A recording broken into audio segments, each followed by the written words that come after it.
ओम नमः शिवाय।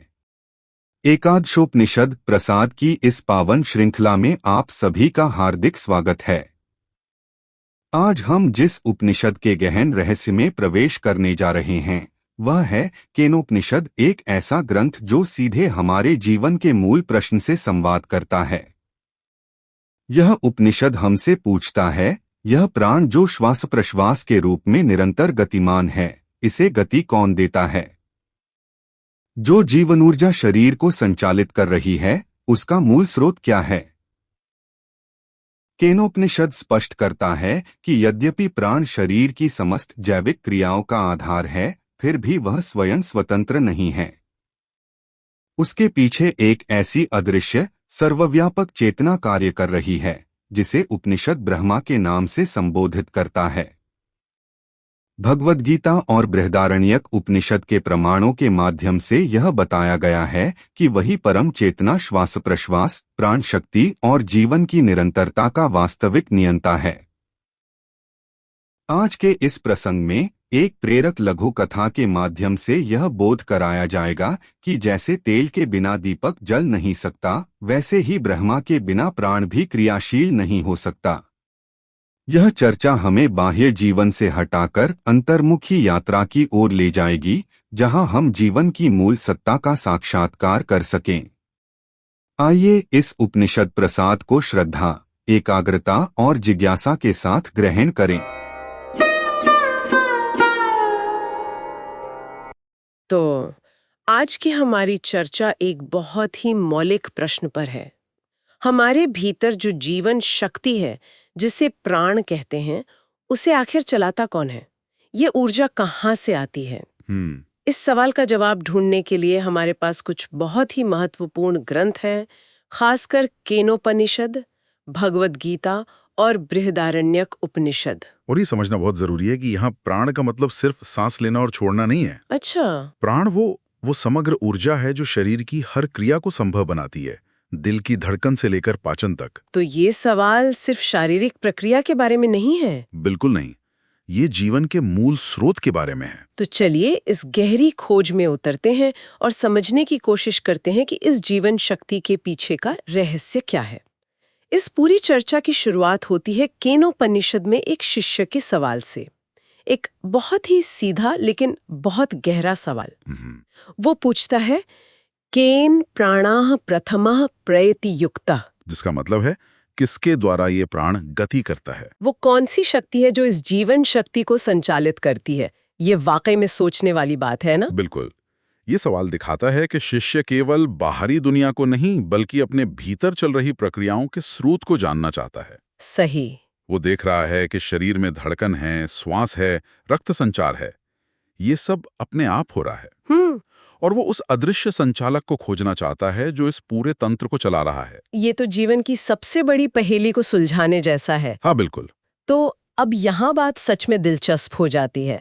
गुरु इसका जवाब देते हैं, लेकिन एक पहेली के रूप में।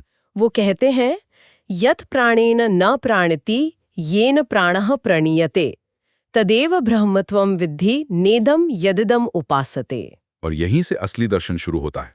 एक मिनट, इसका सरल शब्दों में मतलब क्या हुआ? जो प्राण से नहीं जीता पर जिससे प्राण जीता है, ये तो हाँ, ये जानबूझकर पहेली जैसा है ताकि शिष्य सोचे।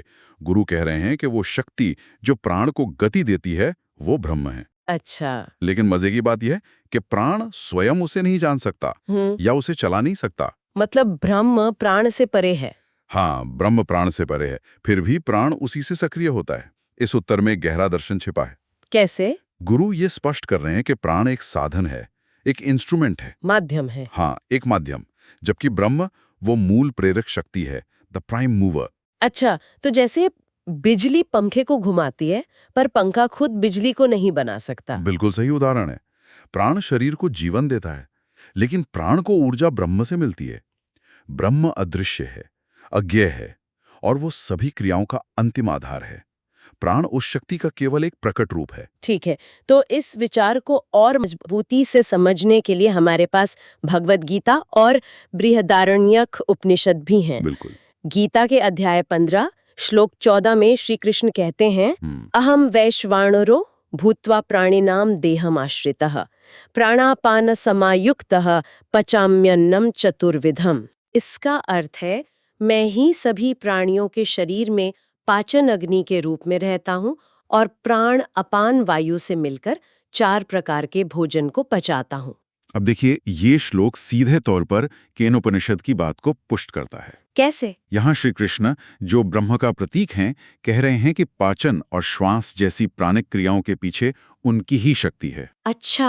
मतलब शरीर के भीतर काम करने वाली ऊर्जा उस परम शक्ति से अलग नहीं है। तो ये विचार और मजबूत हो जाता है। हाँ, और इसी तरह बृहदारण्यक उपनिषद का एक सूत्र है, एषत आत्मा सर्वांतरितो अहम ब्रह्मास्मि। इसका अर्थ है, यह आत्मा सब में व्याप्त है और मैं ही ब्रह्म हूँ। सही, ये सूत्र बताता है कि ब्रह्म हर प्राणी के भीतर मौजूद है। हमारे अंदर ही। हाँ, सबके भीतर। और अगर वो शक्ति हर किसी के भीतर है, तो ये स्वाभाविक है कि वही प्राणों को भी गति देती है।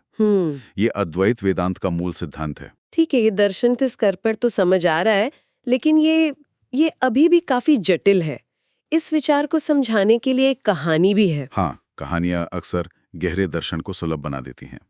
एक राजा ने अपने दरबारियों से पूछा, क्या कोई बिना प्राण के जीवित रह सकता है? सब हैरान रह गए। तभी एक साधु ने उत्तर दिया और एक दीपक का उदाहरण दिया। अच्छा। उन्होंने पूछा, राजन, ये दीपक जल रहा है, पर किससे? राजा ने कहा होगा, तेल और हवा से। यहाँ पर साधु का तर्क बहुत सुंदर है। बिल्कुल। वे कहते हैं, ठीक इसी तरह हमारे प्राण भी शरीर को जीवन देते हैं, लेकिन प्राणों की ये शक्ति एक अदृश्य शक्ति से आती है। वो शक्ति ब्रह्म है। अरे वाह! इस कहानी में दीपक की लौ प्राण की तरह है, जो दिखती है और काम करती है। लेकिन तेल और हवा ब्रह्म की तरह हैं, अदृश्य, लेकिन जिनके बिना लौ का कोई अस्तित्व ही नहीं हो सकता। तो ये कहानी साफ करती है कि दिखने वाली क्रिया हमेशा एक न दिखने वाले स्रोत पर निर्भर करती है। बिल्कुल। तो इन सभी स्रोतों से हमने क्या समझा? इसका सार क्या है? सार यही है कि हमारे शरीर में जीवन का संचार करने वाली शक्ति यानी प्राण अपने आप में स्वतंत्र नहीं है। बिल्कुल सही कहा आपने। उसकी गति, उसकी ऊर्जा और शरीर की हर गतिविधि के पीछे ब्रह्म की एक अदृश्य और अज्ञेय शक्ति काम करती है। बिल्कुल सही। निष्कर्ष यही है कि प्राण केवल एक साधन है, जबकि ब्रह्म उसकी वास्तविक प्रेरक शक्ति है।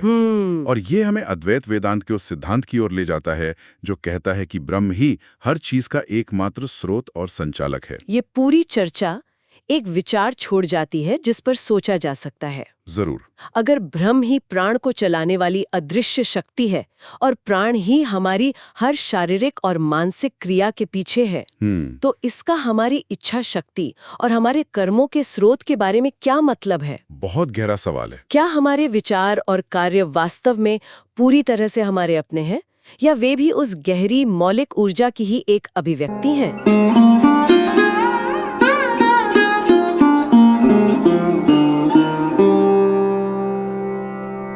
आज के इस उपनिषद प्रसाद के माध्यम से हमने यह गहन सत्य समझने का प्रयास किया कि प्राण भले ही जीवन का प्रत्यक्ष आधार दिखाई देता हो, किंतु उसकी वास्तविक प्रेरक शक्ति स्वयं प्राण नहीं, बल्कि वह परम ब्रह्मा है, जो दृश्य और अदृश्य दोनों से परे हैं।